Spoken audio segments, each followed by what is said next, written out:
Ẹ kú dédé wòye níbi gbogbo tí ẹ ti ń láǹfààní àti gbọ́ wa. Ìkànnì aládùn yín náà ni a wà, Ìmọ́lẹ̀ TV Yorùbá. Ẹ wá nǹkan fìdílé tàbí kẹ́ ẹ fìdílé ẹ̀kọ́ láti gbọ́ ìròyìn lẹ́kùnrẹ́rẹ́. Orúkọ mi ni Omidan Olúwakẹ́mi ọmọ Abéjídé. Àjọyọ̀ ńlá ṣẹlẹ̀ ní ìlú Ọ̀lọ́ ní agbègbè Ògbómọ̀ṣọ́ ní ìpínlẹ̀ Ọ̀yọ́ ní ọjọ́ Ìṣẹ́gun àná tí ń ṣe ọjọ́ keje oṣù kẹrin ọdún 2026. Bí ọ̀pọ̀lọpọ̀ ọmọ tó ní àìlera pàtàkì ṣe jèrè nínú ètò ìrànlọ́wọ́ tí iléeṣẹ́ aláìlera OCAT Consult Disability Outreach Program ṣètò. Iléeṣẹ́ aláìlera náà tó ń dojúkọ ìtọ́jú àwọn ọmọ àti ọ̀dọ́ tí wọ́n ní àìlera ṣàlàyé pé ètò náà jẹ́ apá kan nínú àfojúsùn wọn láti dá ilé ẹ̀kọ́ àgbàyanu kan sílẹ̀ fún ìtọ́jú àwọn ọmọ bẹ́ẹ̀ ní agbègbè Ọ̀lọ́. Níbi ètò náà, wọ́n kó àwọn akọ́ṣẹ́mọṣẹ́ oníṣègùn òyìnbó oríṣiríṣi wá láti ṣe ìtọ́jú àwọn ọmọ náà. Àwọn iṣẹ́ tí wọ́n ṣe pẹ̀lú ni ìfọ̀rọ̀wánilẹ́nuwò ìlera, physiotherapy, ìṣàyẹ̀wò àmì ara, ìtọ́jú ọ̀rọ̀, ìmọ̀ràn sí àwọn olùtọ́jú àti àwọn òbí. Àwọn akọ́ṣẹ́mọṣẹ́ oníṣègùn òyìnbó náà ṣe àyẹ̀wò ìlera àti ìdàgbàsókè àwọn ọmọ. Wọ́n sì tún kọ́ àwọn olùtọ́jú ní ọ̀nà tó dára jùlọ láti bójútó wọn. Àwọn akọ́ṣẹ́mọṣẹ́ náà tún pèsè àtìlẹ́yìn ọkàn láti ṣe ìpolongo ìmúlò ìmọ̀ nínú àwùjọ.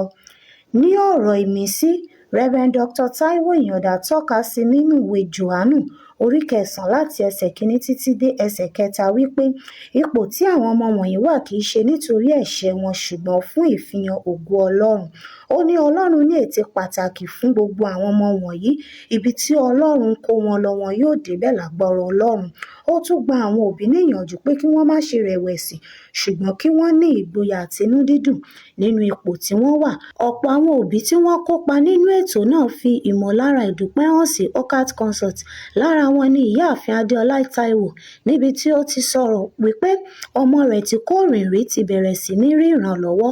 Ọ̀gbẹ́ni David àti Kẹ́hìndé Akínkúnmi yin iléeṣẹ́ náà fún ìrànlọ́wọ́ ọ̀fẹ́ tí wọ́n ṣe. Ìyáàfin Àrẹ̀mú Felicia Lọlá dúpẹ́ fún ìtìlẹ́yìn tí wọ́n ti gbà tẹ́lẹ̀ rí. Ìkìlọ̀ sí àwọn òbí. Ìyáàfin Akíọlá Rhoda rọ àwọn òbí pé kí wọ́n má ṣe fi àwọn ọmọ aláìlera pamọ́ sínú ilé. Wọ́n nílò ìtọ́jú àti àǹfààní láti dàgbà nínú àwùjọ. Ọ̀gbẹ́ni Adébáyọ̀ Ibrahim Adéwálé náà fi kún ọ̀rọ̀ rẹ̀ pé kò yẹ kí a máa ka àwọn aláìlera sí ẹni tí kò ṣe pàtàkì ní àwùjọ wa. Àwọn aṣojú àwọn ọba ìbílẹ̀ àti àwọn olórí àdúgbò wà níbẹ̀ pẹ̀lú, èyí tí ó fi hàn pé àwùjọ ṣe àtìlẹ́yìn fún ètò náà. Ní ìparí, ọmọ ẹgbẹ́ OCAT Consult ìyáàfin Iyùn Ìtùnú Adé jẹ́ kó yé wa pé àwọn ò máa tẹ̀síwájú láti pèsè ìrànlọ́wọ́ àti ìtọ́jú fún àwọn ọmọ aláìlera ní gbogbo agbègbè náà. Ìròyìn wa kò ní jù báyìí lọ fún ti tòní láti ìkànnì Ìmọ́lẹ̀ TV Yorùbá. Lẹ́ẹ̀kan sí, orúkọ mi ni Omidan Olúwakẹ́mi ọmọ Abéjídé. Ètò tá a gbé kalẹ̀ lónìí ni pé kò yé àwọn èèyàn nígbà tá a sọ pé ó Consult ń bọ̀ wá tọ́jú àwọn ọmọ abirùn, kò yé àwọn èèyàn. Òun la bá gbé ètò ìkalẹ̀ lónìí pé ẹ kó àwọn ọmọ wọ̀nyẹn wá, ẹ wo bá a ṣe tọ́jú wọn, bá a ṣe mọ́ tọ́jú àwọn ọmọ wọ̀nyẹn nìyí. So ètò tá a gbé kalẹ̀ lónìí ni láti ṣe àfihàn fún àwọn ènìyàn iṣẹ́ tí àwa ṣe ní ìlú Ọ̀lọ́. Ètò tá a gbé kalẹ̀ yìí fún àwọn ọmọ tó ní ìpèníjà fún ìrànlọ́wọ́ àwọn òbí tí ń bá wọn ṣe àwọn òbí kan wà ní ìbàdàn wọn ní àlàyé fún ọdún ìṣẹ̀lẹ̀ sí ọmọ Jésù tó lè tí òkú dìde ó lè jẹ́ kí arọ orin o. Ètò tá a gbé kalẹ̀ yìí ni fún àwọn òbí bẹ́ẹ̀ nínú ètò báyìí wọ́n ní fún wọn ní àlàyé pé nǹkan báyìí ló ń ṣẹlẹ̀ kì í ṣe ọmọ èṣù. Jésù tó lè tí òkú dìde ó lè jẹ́ kí abidjan gbọ́. Lórúkọ Jésù gbogbo àwọn ọmọ wọ̀nyí gbogbo tó jẹ́ bí àìlera níbi gbogbo wa èèyàn ni gbogbo wa níwájú Ọlọ́run àti níwájú ènìyàn ni gbogbo wa. A dẹ̀ fẹ́ kí àwọn gbogbo èèyàn mọ̀ wípé kò sí kankan gbogbo wa ni wọ́n lè di èèyàn ńlá.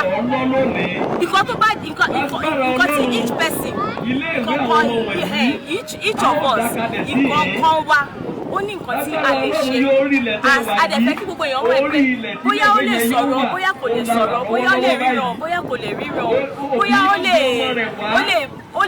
rìn fún rẹ̀ àbí kò lè rìn fún rẹ̀. A fẹ́ káwọn èèyàn mọ̀ pé gbogbo wa la ní nǹkan tí a lè ṣe ní ayé tí a bá dẹ̀ fún wa ní opportunity tó bá fún wa láyè tí wọ́n bá tí àwọn èèyàn tí àwọn òbí wa tí àwọn olùkọ́ tí gbogbo èèyàn tó bá wá bí a ṣe ń ṣe ní Consult Disabilities Outreach lẹ́nu wípé ká wà ká darapọ̀ ká fọwọ́sowọ́pọ̀ ká dúró ti ìkọ̀kan nù wa a máa rí pé lóòótọ́ àti lódodo gbogbo àwọn ọmọ yìí wọ́n lè di ìlà. àlàáfíà pé ó dorin fún wa lórúkọ Kristi Jésù kò ní rẹ̀ ni o mo gbàdúrà ìyanu tójú rí ìyanu tẹnu ń sọ ìyanu tẹ́tí gbọ́ ó ti jẹ́pin yín ó sì ti jẹ́pin ìtàwọn ọmọ yín